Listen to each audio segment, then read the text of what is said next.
everyone, and good welcome. That was a very chilled out start to this session, but I can see from the chat that everyone is very excited for it, as am I.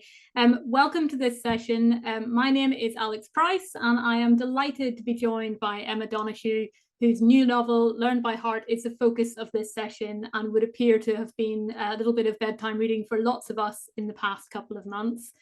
I think if the Anne Lister research community had been hoping for someone to provide a new door into Lister's life, we frankly couldn't really have done better than Emma Donoghue, could we?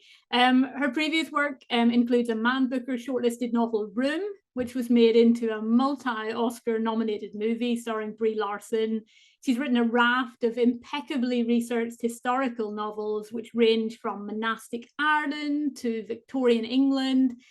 She's also written of same-sex relationships throughout her career, from her very first novel, Stir Fry. And she's also published critical anthologies exploring desire between women in different historical periods. Some of you might know the little bit of trivia that the first entry of loose sheets in Anne Lister's diary from 1806 begins with Eliza left us. But here she is. She's returned in fictional form thanks to Emma Donoghue's Learned by Heart. It's her 15th novel, and for those of you who haven't already feverishly devoured it, although I see lots of you already have, it tells the story of Eliza Raine, the orphan heiress and schoolgirl first love of Anne Lister. It's already been shortlisted for the Canadian Atwood Gibson Writers' Trust Fiction Prize, and I'm sure that's just the start of the laurels it will receive. I will say that Emma's really keen to have questions from those of you joining us tonight, although perhaps a little bit scared about some of the detail that you guys might want to get into, but please do post them in the chat and we will have plenty of time for questions. So I guess to get us started, my first question for you, Emma, is about the genesis of this story. So many years ago, I picked up a copy of Helena Whitbread's I Know My Own Heart, and there you are on the cover, calling the Lister Diaries the Dead Sea Scrolls of lesbian history. And then you might not have heard earlier, but your partner, Chris Rolston, who's written academic texts on Lister, mentioned that you introduced her to Anne Lister. So can you tell us a bit more about your interest in Anne Lister? Sure. I think I was 20 and I'm 53 now. I was 20 when I came across Helena's I Know My Own Heart, like a bolt from the blue. And I suspect that it has brought my career into many leafy avenues that it wouldn't have gone into otherwise. So I wrote my first play as a loose adaptation of I Know My Own Heart with Helena's permission. I wrote my first non-fiction book, Passions Between Women, to try and figure out what Anne Lister could possibly have read. And then I got my agent through Helena. I've been with her ever since. And I think I ended up writing historical fiction as well, because Anne Lister seemed to throw open the door to the past and say, come on in, it is not all dull and heteronormative, you know? So yeah, I've always been fascinated by Lister, but I hadn't thought of doubling back to her to write a novel, because I don't usually go back. But I was always curious about the Eliza Raine moment. And I suppose as the decades went by, I assumed somebody else would write about this. It seems to be, of all Anne Lister's relationships, the most obviously interesting. And I think certainly I got a nudge in about 1998 when we were in York and Chris had an office at the Centre for 18th Century Studies, which is in King's Manor. And I thought, oh, it's the very building where they went to school. And then certainly more seriously from about 2015, I've been researching this. But actually, I'm glad that the whole thing took me so long, because the Anne Lister community that I've been able to gratefully draw on didn't exist until the last few years. So if I'd written it earlier, there would have been way less in it. Yeah, I mean, I think that's really interesting, especially the idea of being in that space and that of having been a kind of a part of your life as well. But yeah, certainly it's interesting. I guess you might say you're something of an Anne Lister early adopter, which is a great thing to have on your CV, I guess. Now, thinking about your broader career, so I think it's worth saying that you have a whole shelf full of historical novels under your belt. How do you normally approach the research for a new historical novel? Perhaps thinking of an example like The Pool of the Stars, your recent novel on the 1918 flu pandemic. I would say I normally approach it in a more isolated way, frankly. What really stands out for me about Learned by Heart is how much communal help I've had. You know, I'm usually someone who doesn't even consult librarians. I just beaver away on my own. So I mean, The Pull of the Stars is a fictional story. So I think like a closer parallel would be something like Frog Music. So again, that's about a real case and really obscure lives, which I feel some kind of sense of mission to drag out of the graves, as it were. But I didn't feel accountable to anybody else. And I certainly felt, you know, I can make up what needs to be made up for a good story, because you know, I didn't really expect that more would be discovered about Jenny Bonnet right after my writing the novel. But Eliza Raine, it's a totally different story, because things were emerging among scholars, and by scholars, I mean the entire community. Things were emerging even as I wrote the book. Like I knew as soon as I sent off my last draft, I knew more information would pop up. So I really didn't want to just wholesale invent anything about Eliza Raine's past in particular, and certainly not about Anne Lister's, because I wanted this fiction to be, you know, at least for it to be compatible enough to work. I'm thinking of software, I suppose. Yeah, I wanted it to work within whatever we go on to discover. Now that more attention is being paid to this part of Lister's life and Raine's life. So yeah, I felt a huge sense of responsibility to get it right factually, as well as to honor Lister and Raine by writing a damn good story. So yeah, I felt there were many guns pointed at my head. Not guns of hostility, just pressure to get it right. No guns tonight, I hope. But certainly, I think, yeah, there's probably plenty of people here who will have been looking out for all of those historical, factual details and will have been gratified to see that you've got them right, which I think is a good thing. I think then turning then to the kind of the process of this, you've said that it was that little bit more collaborative. Do you want to tell us a little bit more about the kind of research process for this? Yeah, I mean, listen, I can't name, I think everyone who helped me is in the author's note, but there are too many to name here. But I would say the top forms of help I got were that I knew I needed the Eliza Raine letters, many of which had been published by Pat Hughes. But I wanted to obviously consult the originals because the dating and so on wasn't always clear on them, and they weren't all published. And I couldn't make a trip. This was during lockdown. And I reached out to Steph Galloway, who with a wave of the magic wand said, you know what, I can rustle up some people who will transcribe them. So suddenly there were 14 people transcribing them, and they would pop up on the database, you know, one every couple of days. And I'd log on feeling like I was getting, you know, to use an old-fashioned word, telegrams from the past. It was just so exciting to have these texts pop up, and they were inspiring to every part of the novel, from character elements like, I don't know, Eliza's love of cakes or her wearing a black ribbon in her hair, right through to tiny factual details, and not just letters, but Eliza's early diary, wills in particular, all those documents that I would have found it so incredibly hard to access. I'm not good at reading this handwriting. So that was hugely helpful, and Steph was just incredibly helpful there. But also Sanni Riacon, also known as San Rickon, I think I asked her one question about the Duffins on Twitter, and the poor woman was plagued for a year during lockdown by me saying, oh, just one more thing. And I said it every time. I could tell I was lying. I'd be just one tiny detail more, San. And she found me details about all the girls at school with them in their age group. And she found me a letter from the teacher describing her job and the building and the pig who lived downstairs. I mean, she just found me so much. And above all, she didn't just find me text, but she would, you know, discuss with me how we might interpret them. When we were trying to find out what happened to Jane Raine's baby, because she turns up pregnant at one point, and we're like, where's the baby? You know, often the evidence is so hard to weigh, and San just has a much more accurate and realistic sense of how to understand, you know, say, you know, documents about taxes or addresses or wills. I really have my limits as a scholar, and San totally supplemented them. So to all these people, I'm just indescribably grateful. Yeah, and I think that's in some ways it's a really nice novel then to have come out of this kind of moment in Anne Lister research, that it is something that is to some degree crowdsourced in that sense. And, you know, that's something that we hear quite often in kind of scientific research, but we don't often hear about it in a kind of a creative space. So it's really nice to feel that this is a novel that comes from that community and comes from the internet as much as it comes from you. absolutely does. I mean, the internet's been the best thing for historical research. And I have to say, this ability to work closely and excitedly with people I've never met in person, it's just a thrill. And I'm not sure this would work for any other novel because the Anne Lister fandom is exceptional. I mean, I'm generalizing here, but I think fans often, wait for cultural products to be provided to them. And I don't know of any example where the fans are helping to actually generate the archive in this way. Yeah, I think that's what makes this community so special and what makes this event possible for so many years now as well. And it means the distinction between scholars and writers and television writers and readers and TV watchers, it's all fairly blurred. Lots of people have helped.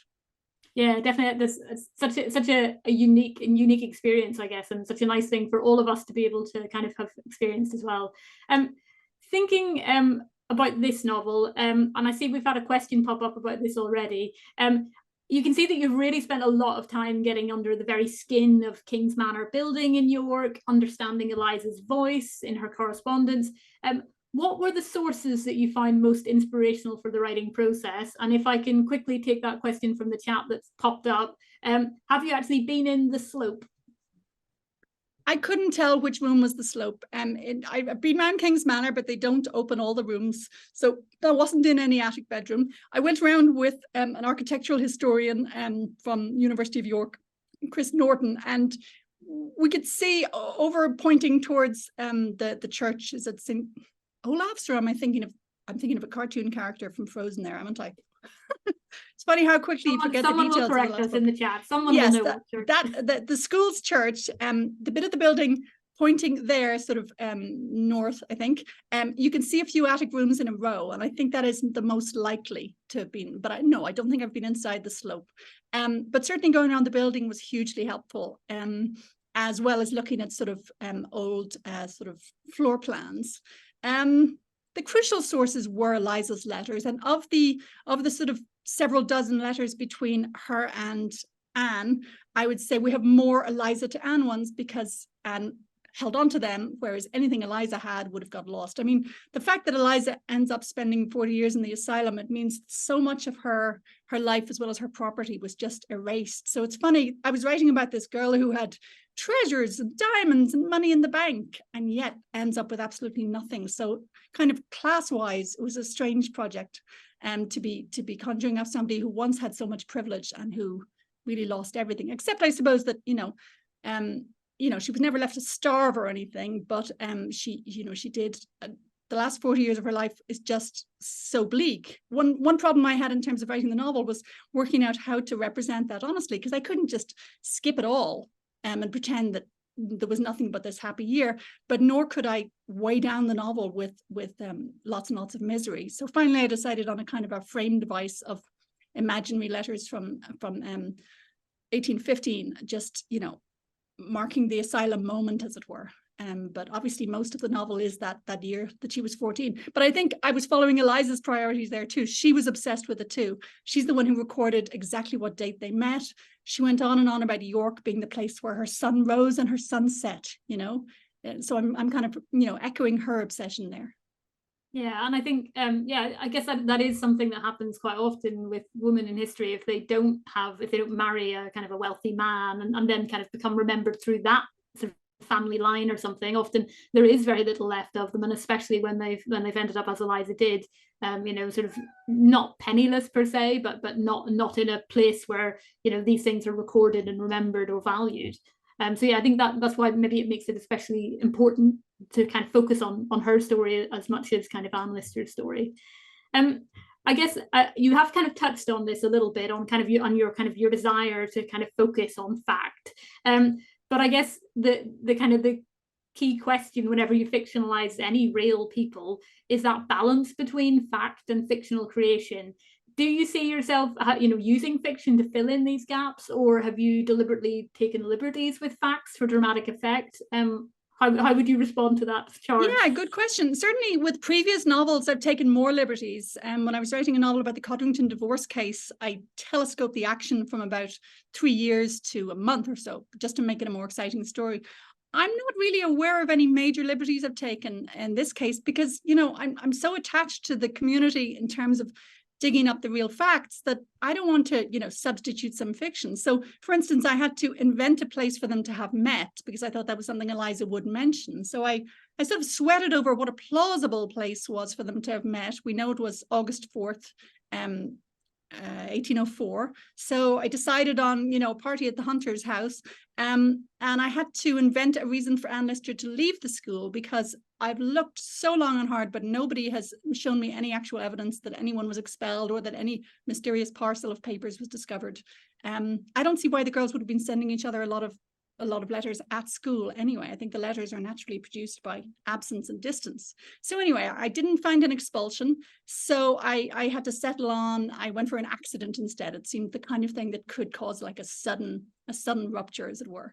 But no, mostly I really stayed within the facts. And I kept Eliza's early childhood in India very vague, because one of the things I found most poignant about her, once I realized from Frances Singh's work that in fact she was sent to England at 6, not at 11, I thought, well, if you're sent far away and nobody seems to make any effort to enable communication between you and your entire Indian family, and if from then on everyone's just like, don't mention the war about Eliza being from India, I thought your memories would blur. I mean, I know with my own kids, memories are reinforced by, you're constantly retelling them things and pointing to photographs and, turning the stories into anecdotes. So I thought if nobody talks to her about India, her Indian memories will probably be quite blurred. And so I didn't specify whether her mother was Muslim or Hindu or anything else about her mother, because I think the real poignancy of Eliza Raine is that she was deracinated and yet totally racialized. I mean, she would have felt very English, I think. There she was, this posh girl at a series of boarding schools in England from the age of 6. And yet every time somebody looked at her, they would see brown face. So yeah, I think I took fewer liberties with this novel than I ever have. I mean, one thing I did allow myself was a scene where they go to a ball, because Anne Lister says in the 1830s, she says, spoke of going to a ball in disguise. And, it's wonderfully ambiguous, spoke of. She could be just reporting her own bullshit there, But I thought that was enough to allow it as plausible. Yeah, I think we'll allow you that little discretion towards a little bit of creativity, and maybe allowing Eliza and Anne to live the life that they might have hoped that they could live. And I think especially because that does lead to this kind of denouement and kind of gives you a reason why Anne could leave. It's interesting that you spoke about kind of race in this context, because I think kind of it is something that's really interesting and pertinent here, because in Eliza we have the story of someone who is kind of a colonial subject whose life has been shaped by her family history, who has kind of the trappings of kind of class and Englishness, but on the other hand is always kept apart from that. What were the kind of sources that you were using for your understanding of that, and the way in which she might have experienced kind of her own kind of racial identity within Britain at this time? Were you using other sources for that? Yeah, I mean, because there's so little about Eliza, I found I really relied on lots of other historians' work on the children of the East India Company. I mean, Eliza's position was not unique at all. There are hundreds and hundreds of these children. It seems like these Englishmen went out to India, made lots of money, and they scattered their seed in all directions. Sometimes they would have multiple children by multiple women. And there was a really wide range of faiths for these children, because some of them were cast off and some were given fortunes and brought back to England and were fully and warmly incorporated into families. So I found there was sort of no one consistent racist policy. It was all very individual and sporadic. So I found it really helpful to study those families and to look at, there were lots of children who weren't given all the information. So for instance, they wouldn't be told exactly who their father was. They would think maybe he was just a sort of kindly guardian figure, or they'd have a series of names. Often they'd have an Indian name and then an English name sort of placed on top of it. So yeah, I found that the most helpful was all the different lives of the children of the East India Company. And even looking at the historical changes over the period, I mean, things basically got worse. The kind of country marriage that Eliza and Jane were conceived in, that was just so normal. But then even by the end of the 18th century, the East India Company was beginning to kind of discourage that kind of long-term partnership between local women and these British men. So yeah, I couldn't have conjured up Eliza in any kind of realistic way without all these other examples of children of the East India Company. And I also used a lot of modern sources. I remember finding, a brilliant modern article about the influence on mental health of being an isolated, racialized minority within a city. How schizophrenia rates often correlate not with like what group you're from, but whether your group is a tiny little pocket within a city surrounded by potential hostility from other racial groups. Or even novels I've read nowadays that are so smart on things like The Other Black Girl, so smart on those microaggressions and the feelings of kind of, are they looking at me oddly? So I would say one thing I tried to do in the book is capture the way in Eliza's social circle, nobody talks about race except for those 2 terrible letters from Miss Marsh.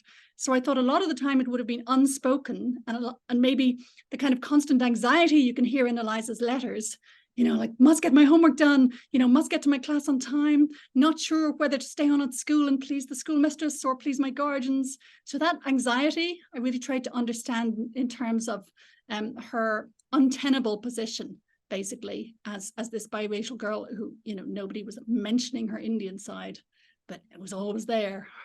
And I think we see that also in the relationship that your Eliza character has with her sister as well, and kind of how kind of 2 people that kind of exist in that liminal space try to navigate it in different ways. And it feels like, I guess that then feeds into kind of that later stage where Eliza is in the kind of asylum. Is that another thing that you felt that you kind of had to research to find out about kind of how she ended up there and what life would have been like there? Yeah. It's funny. There are many moments when if I just made it up, I could have gone for a more obviously dramatic plot. For instance, a novel like Fingersmith, utterly thrilling, the whole sort of, locked up in the asylum against your will motif. What I found was much more like Eliza signed herself in. She felt she was in crisis, signed herself in. I still think it's an appalling sort of tragedy of her whole social circle that nobody ever managed to get her out. But even then, her cousin, Lady Crawford, did have her cared for in an individual house rather than the institution for 16 years. So it's not that everybody gave up on her. So this is actually a relatively subtle story. And I think all these different factors of Eliza being single and biracial probably did definitely contribute to this idea of like, oh, poor Eliza. I don't think anybody was really arguing and saying, I'll look after her, let her out, I'll take care of her. And equally, I think her being biracial probably contributed to their sense of sort of like, oh dear, frailty, constitutional weakness, as they call it. One bit of useful evidence I found was that Jane shoots back to India as soon as possible. I think that suggests that, life in York as the rich Indian girls was not that comfortable. So sometimes it's funny how useful, unspoken evidence can be in that way. How somebody actually acts can make you realize like, ooh, there was something going on which made Jane not want to stay. And that is as much the job of a historian as a fiction writer, is to read into those spaces and to try and understand some of the drivers that might have been behind that. And where there isn't evidence, yeah, of course, the mind wants to write these stories, and I guess that's where it comes from. I guess there's a part of me that's very reassured that you haven't gone completely sensational, although I do very much like Fingersmith. But on the other hand, yeah, I think it feels, particularly where you're taking kind of live subjects, not living, but real people, it does seem only fair to try and tell the story in a way that is as true as we can get, even if not fully accurate.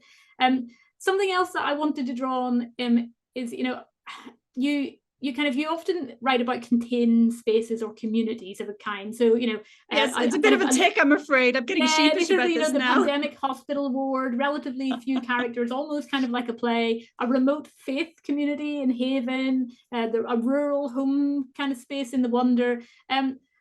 Obviously the boarding school then in some ways feels like it could be a natural home for you. How was it kind of exploring the rules and routines of an all-girls boarding school at this time? Was that something that particularly drew you in? Yeah, loved it. I mean, to your more general point, I would say there are two reasons I write about confined spaces. One of them is quite deep. It's that, women's lives have typically been too small rather than too big. We are typically constrained or locked up in a variety of ways. And then the shallow reason for writing about it is that it's easier technically. I so admire people who can write great big epic novels moving between continents. I find it way easier if there's a set location and limited number of people, and those people are stuck together and have to, their conversations, it's like balls on a pool table. Everything ricochets off everything else because they're all confined together. So just for technical literary reasons, I way prefer a limited palette. The boarding school I've been fascinated by for so long. I didn't go to one myself, but of course I've read all the Mallory Tower books, and they seemed a glorious world of all girl, 24 hours a day intensity. And because Chris, my partner, went to boarding school, I'm absolutely fascinated by it. Though, I have to say, when we started having kids, I said to her, "You're never going to send them away to boarding school, right?" So I consider it a bit of a prison, even though clearly it has its idyllic aspects too. So I loved the idea of it as a microcosm because, Regency society had all these arbitrary rules. So as a way of defamiliarizing that, if I set this in a boarding school where there'd be like color-coded belts and incredibly micro surveilling rules, like how many slices of bread you could take at lunchtime, I thought it would be a great way to sort of evoke and also satirize the sort of tense nature of society and how many rules you could break.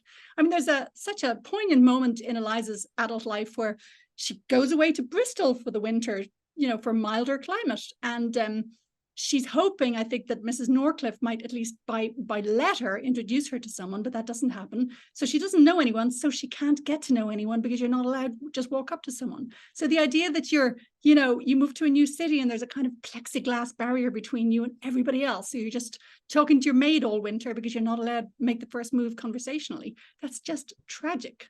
So I thought the boarding school rules, and by the way, I don't know which rules they had at the Manor School, but I read every memoir I could find about women's boarding schools of the 18th and 19th century, and I plucked all the best absurd rules.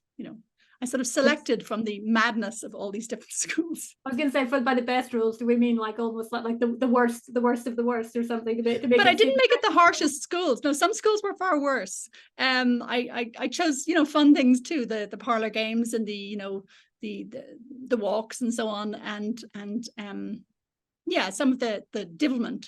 But I just rules that had kind of a bit of absurdity or comedy to me. I liked that. Yeah.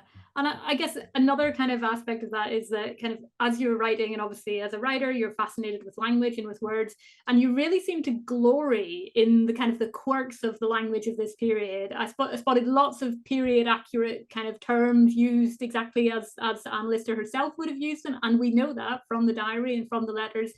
How important is it to you to kind of inhabit that language as well as the space and the environment? Really important. I think I was taking my lead from Lister there. I mean, this is, I think even in her reading of dictionaries, there was something very excitable and erotic about how she responded to language. I thought, they had quite an intellectual bond, Anne and Eliza. There's a lot of Anne writing to say, "What have you been studying?" And Eliza, there's one manic letter where she boasts of all the subjects she's been studying. So even though Anne was more obviously the intellectual, they were still smart and very interested in the wider world and the past and so on. So I wanted to sort of show that learning happening, and that Anne Lister would have a lot of knowledge of some things that Eliza wouldn't, but equally Eliza's tasted a pomegranate. Eliza has been on a ship. Anne's never been out of Yorkshire at this point. So I wanted to show them kind of trading cultural knowledge. And the words were just such a pleasure to me. I've been so enjoying that Twitter thread of pictures of a lot of the words in my book, by the way. Good, I'm glad.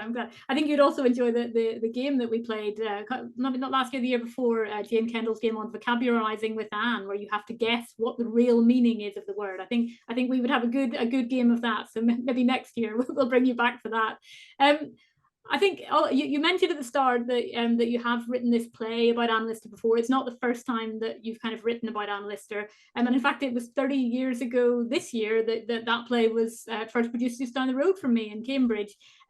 that play is set at a different time in Anne Lister's life. What was it like to revisit a subject, but also revisit them at such a different life stage when that character is also a different person in many degrees? Well, I was way more casual about my use of sources then, because it didn't occur to me that there'd be a massive online community who would care about these things, or that there'd be Team Mariana. So in that play, I combined Mariana with Miss Brown to give that kind of cross-class tension of Anne flirting with a working girl. So I did things that I would never do now. In terms of the phases of Lister's life, I really had fun writing about her before there's much evidence. I mean, there's just a couple of letters that show her as a kid, very bright, but she sounds, say, interested in dresses in a way we wouldn't see later. And there's really very little evidence in those early days. So it was wonderful getting to invent her at 14 and knowing that she would have certain traits in common with, Sir Anne Jones striding over the moors, but she wouldn't have to be exactly like that. I think the gap between 14 and 44 is very wide. And for instance, the stern, high Tory politics, I saw no need to give her that at 14 when she's, at boarding school and in love with a biracial girl. So I decided that certain things felt like they would be true of Anne Lister at every point from toddler on, such as the energy, the drive, the confidence, the loquacity, but that other individual opinions didn't have to be the same as when she was later. And again, by her 20s, she's sort of involved with a number of women and even sometimes sounds cynical and rakish. I didn't think she'd be like that at 14. This is very much her first love I'm writing about. And she may have sort of, naturally bubbling up libido, but it's not. She doesn't yet have all the words, for instance. She's not counting kisses. She's not being technical about grubbling. It's all new to her too. So yeah, it was really fun to kind of, invent the young adolescence of a character who we all know in her later forms. Yeah, and I think, you can definitely identify with the things that we see in the diary, that kind of precociousness, a little bit of arrogance, definitely. But there is also a kind of a vulnerability that can come through that youth, and particularly through navigating a kind of a first relationship. And you see it from Eliza's side and from Anne's side. So I definitely... And I sort of leaned into, Anne as the awkward provincial, I mean, she wouldn't have been perceived as high status in that setting. She did not have, a banker father like the others. She didn't have a carriage. She's from nowhere. She's not even Halifax based yet. She's from Margaret Waiton. So it was quite fun, positing an Anne who didn't have money for cakes. It's not even quite clear how she's affording to be at the school at all. So I think it's really important not to let characters be shaped too much by what happens to them later. So I didn't want to write Eliza as always going to be mad, because she, at many points, even in her early 20s, she sounds like she's coping with adult life perfectly well. She sounds quite sturdy. So I didn't want to stereotype either of them as, Anne Lister as future Mistress of Stribden Hall or Eliza as future lunatic. They both had lots of possibilities when they were 14. And then returning back to the play, I've never seen the play. Is it ever something that we will see again? What happens in it? I know it's based on Helena Whitbread, but you said that was definitely a liberty that you took, and Team Mariana will not be happy to hear of such poor treatment of hey, if anyone wants to put it on, it's published and perfectly available. Feel free. Right, excellent. Okay, reach out again, to me. Maybe next year we could have a live reading of. I'd love that. Excellent. And I guess for many here, we, I guess in this community, we sort of knew Eliza Raine's story, or at least we knew kind of what we knew. And Jude Dobson, who I see is with us tonight, she delivered a really excellent session on Eliza Raine's life last year at the summit, which is available on YouTube for those of you who want to know more. I suppose what I find most fascinating is this one woman that is impacted by colonialism, class, money, power, healthcare of the time. But obviously, for lots of readers, this is the first time that they're kind of seeing Eliza Raine and Anne Lister, maybe not Anne Lister, but maybe Anne Lister too. How are they responding to this kind of quite unusual story? Well, one thing I love about writing novels is that in the reviews, you get the feeling people have read two different books. And that's very comforting to me, how totally subjective it is. So, for instance, I mean, if reviewers are some kind of index to what readers are feeling, some reviewers come away saying like, oh, Donoghue's obsessed with Anne Lister and she absolutely prioritizes Anne Lister, and Eliza Raine seems all dull and faded. And then others say like, oh, Donoghue devastatingly criticizes Anne Lister and clearly is totally sympathetic to Eliza Raine. So I think in any novel about a relationship, if you've written it with sufficient kind of ambiguity and play, you know, rather than one villain, one victim, I think any novel is going to, you know, arouse people's sympathies on one side or another. Similarly, if you write a novel set half in the present, half in the past, readers are always going to prefer one of those two. So I think, yeah, I think some people have responded most strongly to Eliza, others most strongly to Anne, and mostly people are responding to the love between them. And what's really odd is even 10 years ago, I would have thought it would be completely politically uncontroversial to present a love story between two teenage girls. And I have to say, right at this moment, in the context of book banning in the States in particular, it actually feels politically necessary and radical to say, yes, we have always fallen for each other, you know? You can't erase it's really us. interesting to think of kind of kind of different audiences finding different things, because I know, yeah, certainly when I first picked up I Know My Own Heart, that book felt quite challenging and quite shocking, based on my background and based on the things that were in the media at the time, whereas I guess we think that we've moved on so much, but I guess there are still elements of this story that for some parts of the world are still illegal. So, you know, I think it's definitely something, I guess, to think about. But I guess it feels nice, I guess, for us as this kind of Lister community to think of other people getting access to the story in this new way. I think that sounds really, really nice. And I guess it's nice to know that you feel overall that you're carrying out the mission to spread Anne Lister far and wide still, even so many years after you first discovered her. And I think one thing that has definitely changed in the really 30 years of my publishing books is that these things used to be seen as very specialist interests. There'd have been an idea of like, oh, a lesbian story set in 1805, that'll be just for the lesbians. And now reviewers tend to be like, oh, a story of love, teenage love, you know, what it feels like to fall in love. So I think they're much more able to hear what's universal about it, you know. And even though I was trying to be so true to the historical facts, every now and then I would stop and say to myself, okay, I want this to feel like the first time anyone falls in love. I put plenty of my own memories into it. You know, Ireland in the 1980s was frankly not that different from Regency England in terms of like shock horror, I'm in love with a girl. But I also tried to give it that feeling of, you know, you're 14 and you fall in love for the first time, and it is like this tidal wave. You know, it just upends everything. Yeah, and I guess maybe for young people as well, this might be a stepping stone to them. I know, for example, you know, Heartstopper and all of that kind of queer young adult literature is it's kind of nice to think also that your novel might reach a kind of a new audience in that sense as well. Yeah, excellent. Lots of women are coming to my readings and buying it for their daughters, I notice. Wow. That sounds amazing. To convert them just as a cultural bridge. Yeah.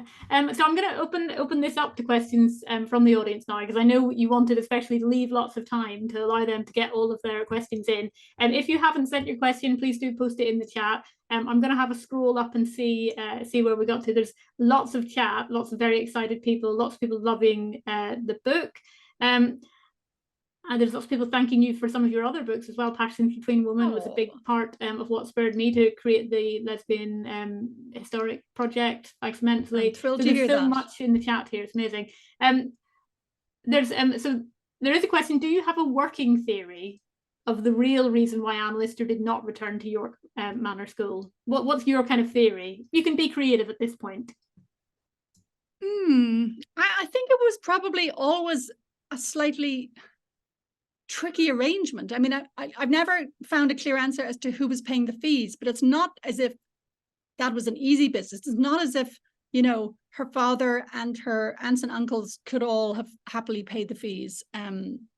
So I think if anything interrupted her time there, I think she would likely have reverted to not going to school, especially as she was so incredibly self-educated. So it's not as if anyone said, oh, she needs some basic maths, let's send her to school. So I think all her trips to school were relatively short. In a way, that was the pattern of her education, was a bit of time at school, lots of time at home, getting on with it with the vicar. So I don't think there had to be any big reason like, the school banning her, or, that very complex theory I found no substance in about, Eliza and Anne could be at the school, but not at the same time. Yeah, I didn't find any of that. Whereas Eliza really had nowhere else to go. Her guardians had put her in a boarding school, first in London and then in York. And it seems like there was never any question of her living either with Lady Crawford or the Duffins. So, school was Eliza's norm. And I would say no school was ever Anne Lister's norm. Yeah, interesting. So many really interesting questions, and I'm going to get to these really detailed ones because I know that's what you wanted. So Penny asks, Captain John Alexander played a significant part in Eliza's adult life, but doesn't get a mention in the book. Is there a reason? Is it because of that limited palette that you wanted to paint the story with? To be honest, Eliza's early adult life gets very complicated because she lives in various places. She makes various friends. She fights with various friends, and then she not only makes and then cancels a will, leaving everything to Anne, but she's courted by John Alexander and then pulls out of that, and then Duffin intervenes to further block that, and then she suddenly declares to Anne, actually I'm in love with his friend Mr. Montague, but only because he looks like you. So to be honest, her social life is bewildering, and then next thing she's in the asylum.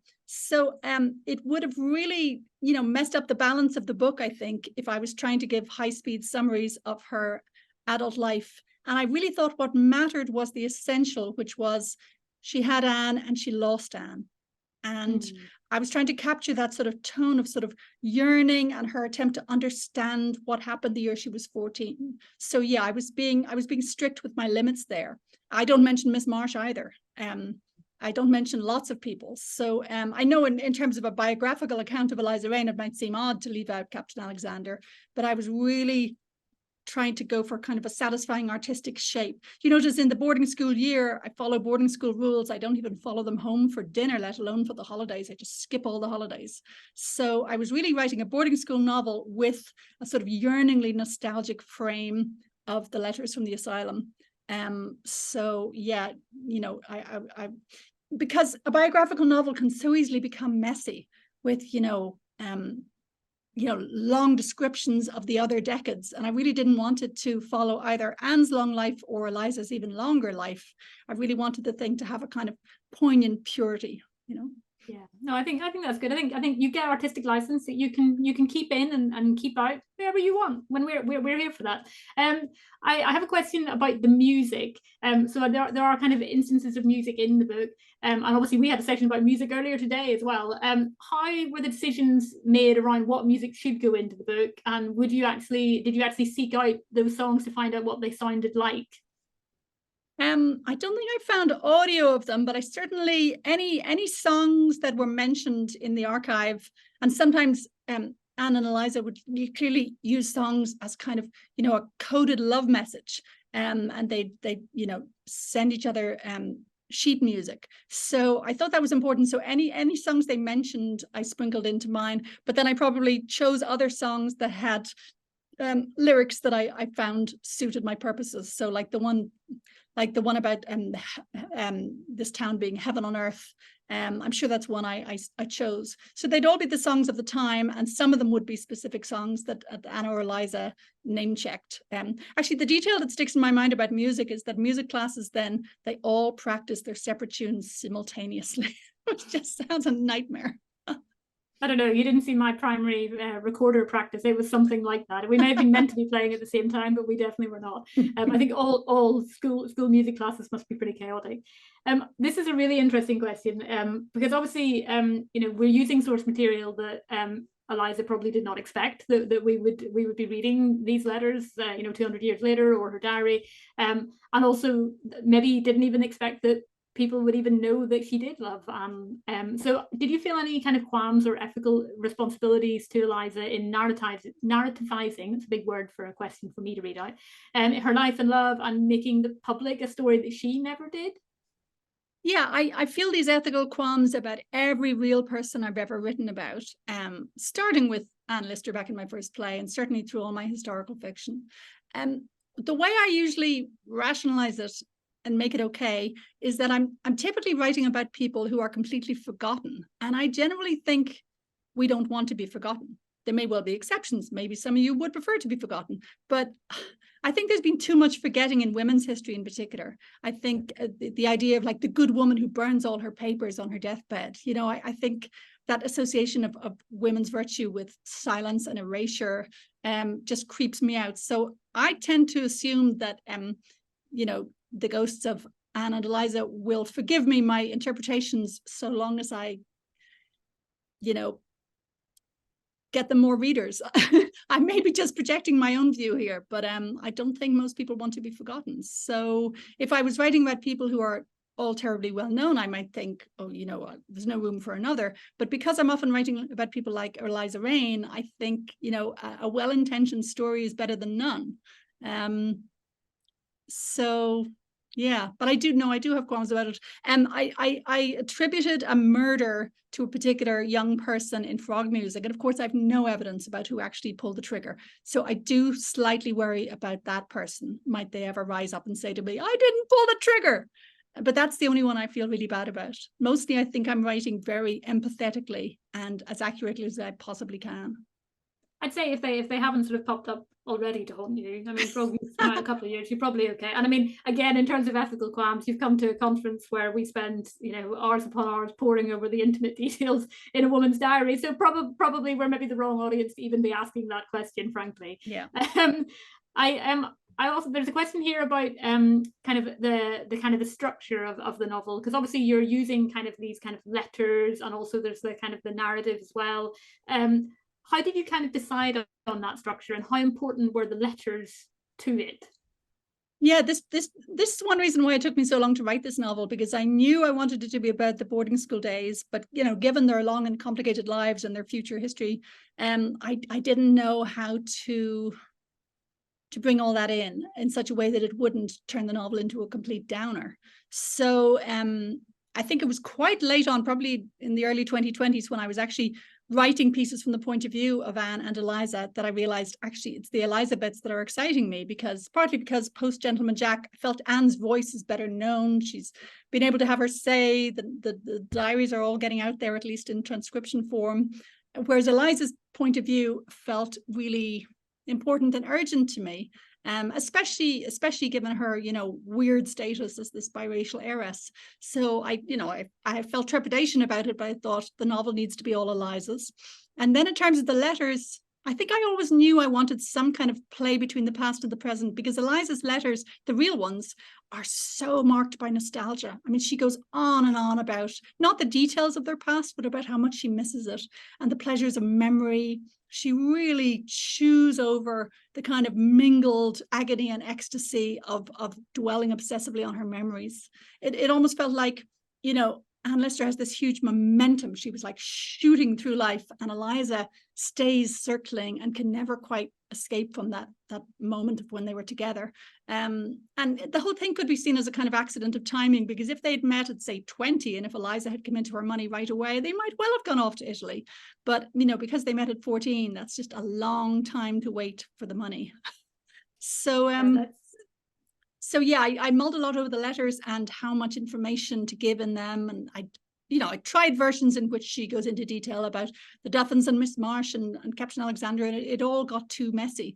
I realized that the main point of the letters was to kind of illustrate her forms of madness, as it were, with a lot of sanity in the madness too, but also for her to frame this love that she's remembering, and to frame it in a painfully nostalgic way.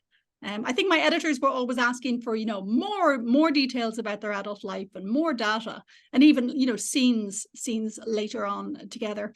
But I kept saying, no, the novel has to be this shape. It has to be the boarding school and just a frame of letters around it.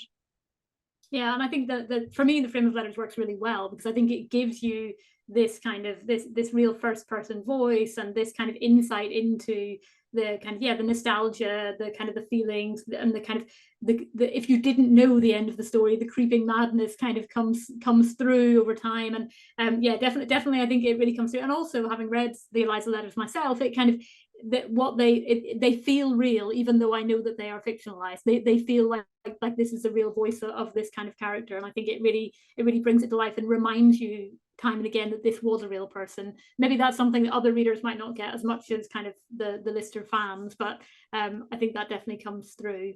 I'm glad you mentioned voice, because, you know, the question about whether to use first or third person is something novelists agonize over.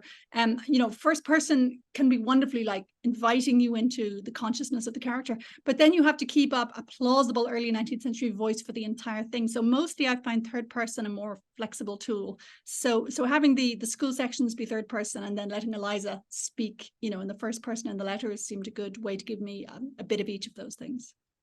Yeah, and I guess there's also some questions here about kind of that relationship between Anne Lister and Eliza that you don't cover in the novel. So, you know, sort of there's a question from Pat about how do you feel about Anne's state of mind whenever she was moving on from Eliza, and, you know, why do you think that Anne Lister continued to visit Eliza, and indeed Anne's circle visited Eliza?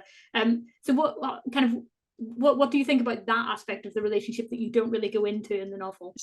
Sure. I mean, I can't come up with one clear judgment, but I certainly don't see, you know, I wouldn't call it cruelty or even primarily financial exploitation. I don't think anybody plotted against Eliza. I think Anne's interest waned, and I think, you know, the absence can dilute things.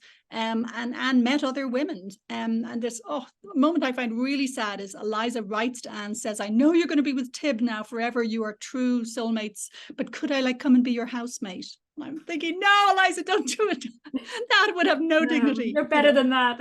Exactly. So yeah, I find it very understandable that Anne would, you know, to and fro a bit and be a bit indecisive, and, you know, perhaps it would have been kinder to have broken with Eliza earlier, but I don't think she elaborately deceived her either. I know so many lesbian exes like this, you know, who break up gradually. And yes, Eliza kept supplying Anne with money, but again, it wasn't that Anne was, you know, extorting her or anything. So I find it all pretty understandable. I wish that Anne hadn't sided with the Duffins so much. I think if she'd, you know, sat down with Eliza, she could have perhaps been much more understanding about how Eliza broke with the Duffins. And again, when she kept visiting Eliza, I think that probably shows guilt, but also a sort of fundamental fascination. She was always really interested in Eliza and intrigued by her. So I think it's to Anne's credit that she didn't just walk away. It would have been very understandable for her to say, never going to the asylum. And I find it so evocative, the different ways that Eliza responded to her. Like, there are times Anne visited the asylum and Eliza would send down the message, I know nobody of that name. I mean, that's such a burn. Or Eliza would... Yeah, or Eliza would come down and not speak, just lie on the sofa, or Anne would ask Eliza to play the piano. So, I mean, what a great sort of evocative series of meetings there. I mean, you know, Eliza from 1815 on, we basically don't have anything written by her, but these snippets of the meetings are just fascinating, because you've got tiny little bits of dialogue about what she's saying to Anne, or you have just sort of mute gestures like the refusing to come down. And then, you know, horrifying moments too, you know, spitting and straitjackets and stuff. And I would certainly say Eliza ended up a lot madder than she was when she was going in. When she was going in, I think she just, you know, was having rages. I don't see anything sort of obviously capital M mad in those early days, but she clearly felt she needed help. But then, you know, if you lock anyone up in an asylum for decades, they're going to degenerate in that way. So, oh God, it's just so sad. Yeah, and I think that seems to be something that we often see in kind of the stories of women in these institutions at this time, that quite often when they went in, yeah, that they probably weren't mad as kind of as we might imagine it, but the conditions and the solitude and the isolation no doubt contributed to that. It's not really a place of healing as we might hope. Sorry, just one thing earlier on, you asked me about researching the asylums. You know, one thing I certainly found from reading about York asylums in particular is that they were ahead of their time. They were all relatively gentle. There was a lot of, we'll have afternoon tea and cakes and we'll go for a little walk. You'll play the piano, but maybe not for too many hours. So these were not the kind of cruel asylums that we're so familiar with in fiction. And yet, of course, you know, it's still cruel in that she's locked up there. But again, I wanted to be relatively subtle and historically accurate about it. There was no need to make the asylums into, you know, the stereotypical hells. Yeah. And I have a question from Olivia, because you've talked about being in kind of the King's Manor School building. Also, there's Eliza's grave. Have you actually visited Eliza's grave, and how did that feel, having kind of inhabited her words and kind of inhabited her kind of feelings in the process of writing? Okay, now I'm feeling bad because no, I haven't actually got there. My trips tend to be at top speed. It tends to be like, oh, I have 2 hours free in York on a Thursday in January. So I prioritized things like the assembly rooms and other, details of streets in York. Or I think the last time I went there, it was getting a tour of King's Manor. So I didn't get out to Oswaldwick. So I suppose recently when I was there to give a reading, I went and sat on Clifton Green on a park bench at twilight and kind of spoke to Eliza there. Yeah, that's as near as I've been. But maybe on your next trip. That sounds like that's indeed. definitely a sort of pilgrimage. I know various people on the call have made that trip out, and that it's quite seeing it is quite a stark experience, I think, for many. I'm going to kind of move to wrap up, but I do have a final question. And this is one I think that everyone's going to give a slight cheer for, because obviously Room was a total blockbuster movie. The Wonder was also made into a film by Netflix. And, we're quite keen on seeing Anne Lister on film in this group. Do you think we might see Learned by Heart adapted for TV or film? You never know. I would have no objection and would be keen to write it myself, as with all my work. I can, I've had 8 different screen projects and only 2 of them have been made. And that's quite a good percentage. Most film projects don't happen because it's so incredibly expensive to do even a minute of film. So I can't make any promises, but I would certainly be mad keen for it to happen. And I think it would really help Eliza's story, because Eliza's story is all about the gap between the inside and the outside, and that she feels like one of them, but they look at her and they see a different color. And I think telling her story visually would be a great way to kind of never let us forget that, Yeah, I think that definitely there's a lot of viewers of this prospective film. People are wanting to pay for it themselves. Maybe we could have a campaign. Maybe we could write on your behalf. Whatever we can do, we will make this happen. So that does bring us to the end of our time. Thank you all of you who are watching for joining us, and for your excellent questions for Emma. I think she got just the level of detail that she was wanting. Thank you to Emma for joining us and making time to kind of be a part of this kind of special event. And relishing this opportunity for us all to indulge in a really shared interest. You're all welcome to join us after this session for our fabulous fun summit game of the year in the water closet. I'm looking forward to it. But basically, thank you so much, Emma, for your time, and thank you everyone else for joining us. It's been a treat. Thanks so much.